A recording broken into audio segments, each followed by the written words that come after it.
अथ सप्तमो अध्याय। श्री भगवान बोले, हे पार्थ, अनन्य प्रेम से मुझ में आसक्त चित्त तथा अनन्य भाव से मेरे परायण होकर योग में लगा हुआ तो जिस प्रकार से संपूर्ण विभूति, बल, ऐश्वर्य आदि गुणों से युक्त सबके आत्मरूप मुझको संशय रहित जाने का, उसको सुन।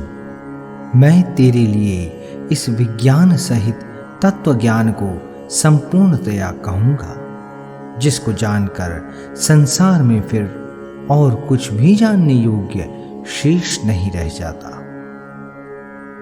हजारों मनुष्यों में कोई एक मेरी प्राप्ति के लिए यत्न करता है, और उन यत्न करने वाले योगियों में भी कोई एक मेरे परायण होकर मुझको तत्व से अर्थात यथार्थ रूप से जानता है। पृथ्वी, जल, अग्नि, वायु, आकाश, मन, बुद्धि और अहंकार भी इस प्रकार यह 8 प्रकार से विभाजित मेरी प्रकृति है। यह 8 प्रकार के भेदों वाली तो अपरा अर्थात मेरी जड़ प्रकृति है। और हे महाबाहु, इससे दूसरी को जिससे यह संपूर्ण जगत धारण किया जाता है, मेरी जीव रूपा परा अर्थात चेतन प्रकृति जान। हे अर्जुन, तू ऐसा समझ कि संपूर्ण भूत इन दोनों प्रकृतियों से ही उत्पन्न होने वाले हैं, और मैं संपूर्ण जगत का प्रभव तथा प्रलय हूँ, अर्थात संपूर्ण जगत का मूल कारण हूँ। हे धनंजय, मुझसे भिन्न दूसरा कोई भी परम कारण नहीं है। यह संपूर्ण जगत सूत्र में सूत्र के मणियों के सदृश मुझ में गुथा हुआ है। हे अर्जुन, मैं जल में रस हूँ, चंद्रमा और सूर्य में प्रकाश हूँ, संपूर्ण वेदों में ओंकार हूँ, आकाश में शब्द और पुरुषों में पुरुषत्व हूँ। मैं पृथ्वी में पवित्र, गंध और अग्नि में तेज हूँ, तथा संपूर्ण भूतों में उनका जीवन हूँ, और तपस्वियों में तप हूँ। हे अर्जुन, तू संपूर्ण भूतों का सनातन बीज मुझको ही जान। मैं बुद्धिमानों की बुद्धि और तेजस्वियों का तेज हूँ। हे भरत श्रेष्ठ, मैं बलवानों का आसक्ति और कामनाओं से रहित बल अर्थात सामर्थ्य हूँ, और सब भूतों में धर्म के अनुकूल अर्थात शास्त्र के अनुकूल काम हूँ।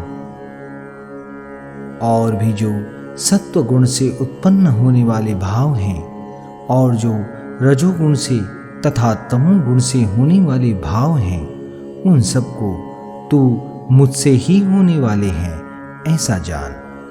परंतु वास्तव में उनमें मैं और वे मुझ में नहीं हैं।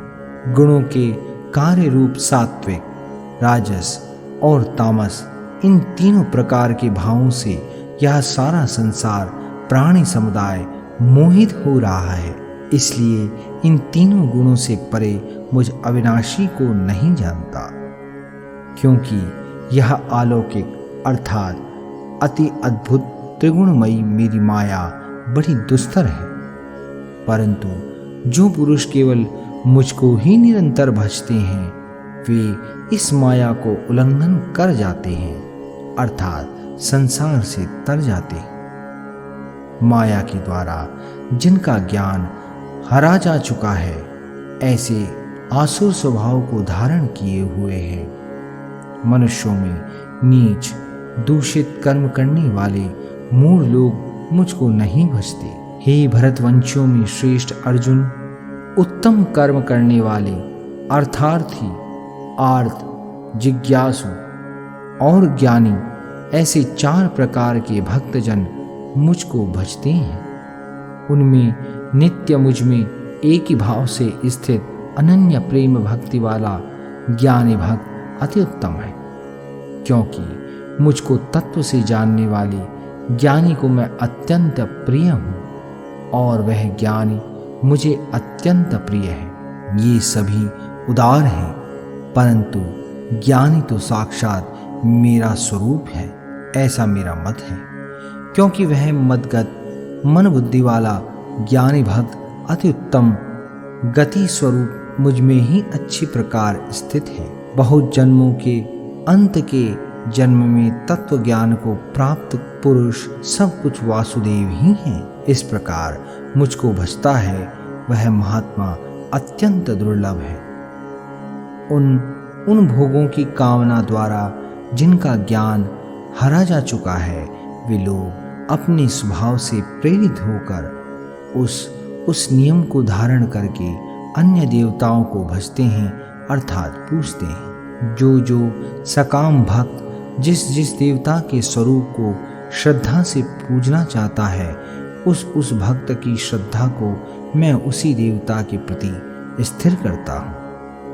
वह पुरुष उस श्रद्धा से युक्त होकर उस देवता का पूजन करता है और उस देवता से मेरे द्वारा ही विधान किए हुए उन इच्छित भोगों को निस्संदेह प्राप्त करता है।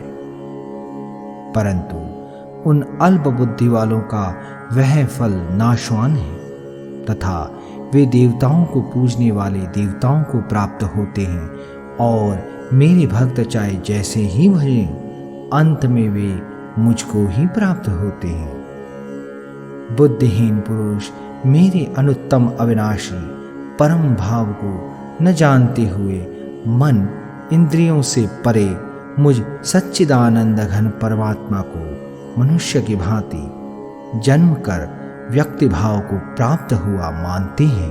अपनी योग माया से छिपा हुआ मैं सबकी प्रत्यक्ष नहीं होता। इसलिए यह अज्ञानी जन समुदाय मुझ जन्म रहित अविनाशी परमेश्वर को नहीं जानता अर्थात मुझको जन्मने मरने वाला समझता है। हे अर्जुन, पूर्व में व्यतीत हुए और वर्तमान में स्थित तथा आगे होने वाले सब भूतों को मैं जानता हूँ, परंतु मुझको कोई भी श्रद्धा भक्ति रहित पुरुष नहीं जानता। हे भरतवंशी अर्जुन, संसार में इच्छा और द्वेष से उत्पन्न सुख दुखादि द्वंद्व रूप मोह से संपूर्ण प्राणी अत्यंत अज्ञता को प्राप्त हो रहे हैं, परंतु निष्काम भाव से श्रेष्ठ कर्मों का आचरण करने वाले जिन पुरुषों का पाप नष्ट हो गया है, वे राग द्वेष जनित द्वंद्व रूप मोह से मुक्त दृढ़ निश्चयी भक्त मुझको सब प्रकार से भजते हैं। जो मेरे शरण होकर जरा और मरण से छूटने के लिए यत्न करते हैं, वे पुरुष उस ब्रह्म को, संपूर्ण अध्यात्म को, संपूर्ण कर्म को जानते हैं। जो पुरुष अधिभूत और अधिदेव के सहित तथा अधियज्ञ के सहित अर्थात सबका आत्मरूप मुझे अंतकाल में भी जानते हैं, वे युक्त चित्त वाले पुरुष मुझे जानते हैं अर्थात प्राप्त हो जाते हैं। सप्तम अध्याय समाप्त। श्रोतागणों, श्रीमद् भागवत के इस सप्तम अध्याय के वाचन के दौरान यदि हमसे कोई त्रुटि हुई हो, इसके लिए हम आप सभी से क्षमा प्रार्थी हैं। इसके साथ ही साथ ये भक्तिमय प्रयास यदि आपके हृदय को छुआ हो तो हमारे चैनल सेविया मार्ट को लाइक, सब्सक्राइब और शेयर करना ना भूलें। धन्यवाद। जय श्री कृष्ण।